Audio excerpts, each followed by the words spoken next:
China e Taiwan. O que está acontecendo com esses dois países e como é que isso vai afetar o seu bolso e a economia?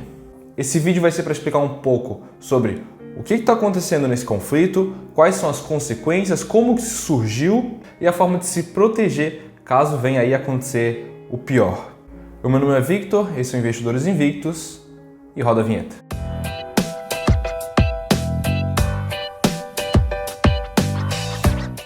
Antes de seguir com o vídeo, eu gostaria de pedir para você deixar o seu like, se inscrever no canal, ativar o sininho para sempre acompanhar quando tiver vídeo novo.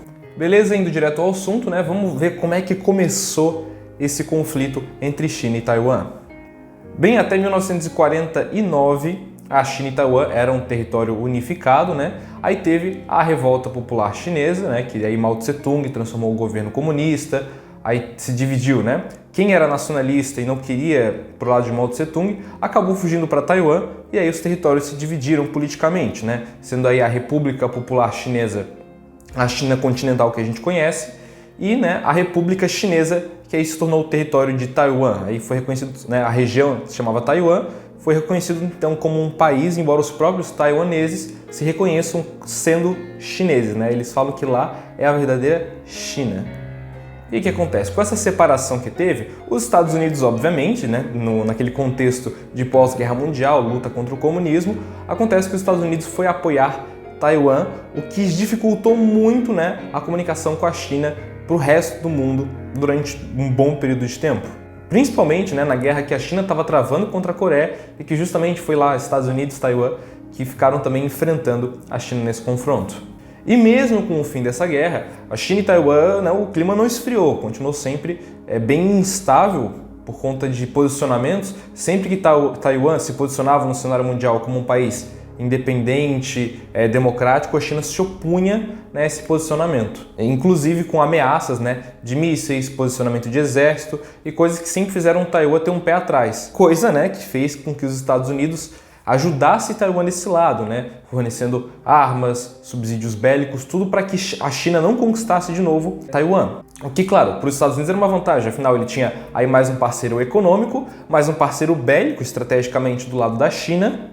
E como a gente sabe, né, a geopolítica ela sempre vem com aquele interesse bélico, econômico, que os países eles fazem alianças, se ajudam, mas também com interesses próprios. Aqui não tem país bonzinho nessa história, não. É tudo questão de interesse individual. E Taiwan, então, conseguiu ao longo do tempo, né, ir se estabilizando como um país independente, né, tendo aí a própria população, o próprio modelo econômico, o próprio modelo social e conquistando também o reconhecimento dos países vizinhos, né, e de vários outros parceiros comerciais ao longo do mundo. E lá nos anos 70, a China voltou a bater papo com os Estados Unidos.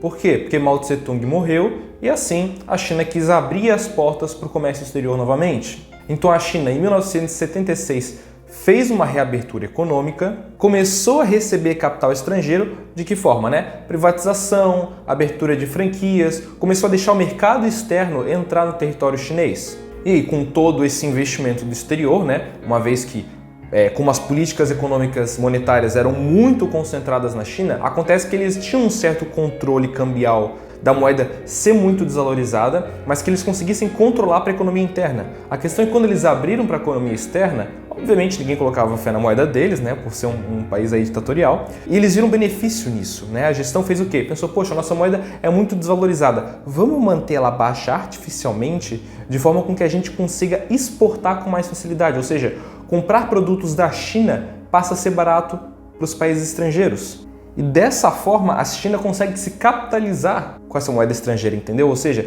ela consegue vender o produto dela mais barato e assim ter uma reserva de dólar, de ouro, de euro, de várias outras moedas estratégicas no mercado internacional. E aí que veio, né, a adoção de tecnologia, zona econômica, produção em massa. Isso que fez a China crescer 2 dígitos por ano, né, ao longo de vários anos e teve aí se tornado uma potência mundial.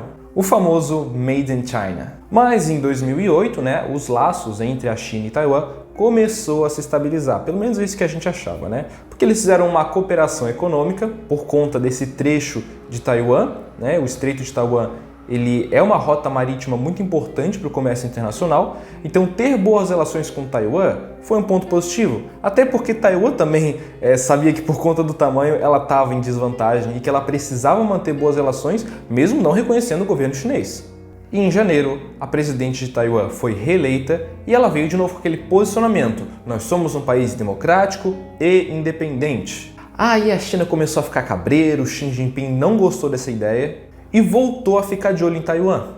E por mais que isso está em exposição só hoje, gente, isso é uma coisa que aconteceu há 2 anos atrás. Isso já está acontecendo, não foi do nada, que os exércitos do nada estavam aparecendo no litoral e aviões sobrevoando. Não, gente, isso aqui está sendo planejado já faz 2 anos.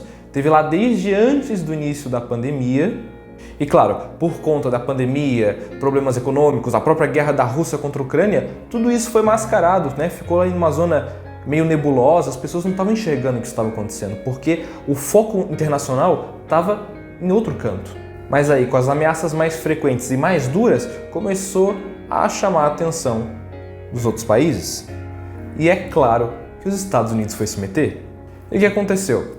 A presidente da Câmara dos Deputados dos Estados Unidos, a Nancy Pelosi, avisou que iria para Taiwan justamente para tratar desses assuntos.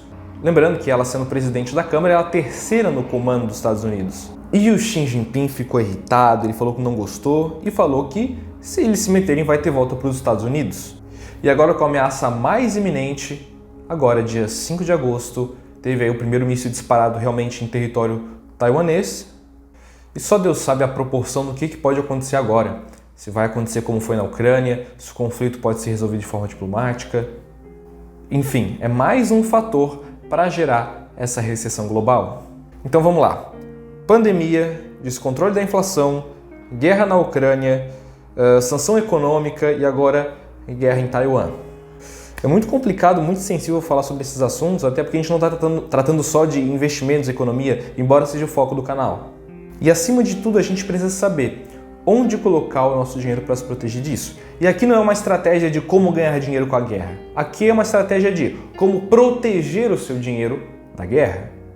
Então, de maneira bem sucinta e objetiva, renda fixa, se possível, aumentar reservas de emergência, tá certo? Se você ainda não tem reserva de emergência, vá montar uma reserva de emergência, 6 a 12 meses do seu custo de vida aplicados em renda fixa, liquidez diária, tá certo? A gente está aqui com uma taxa de juros acima da inflação. Inclusive o Copom anunciou essa semana, né? 3,75% na data que eu estou gravando esse vídeo. Então é sim uma possibilidade de você ter seu dinheiro seguro e com uma rentabilidade boa.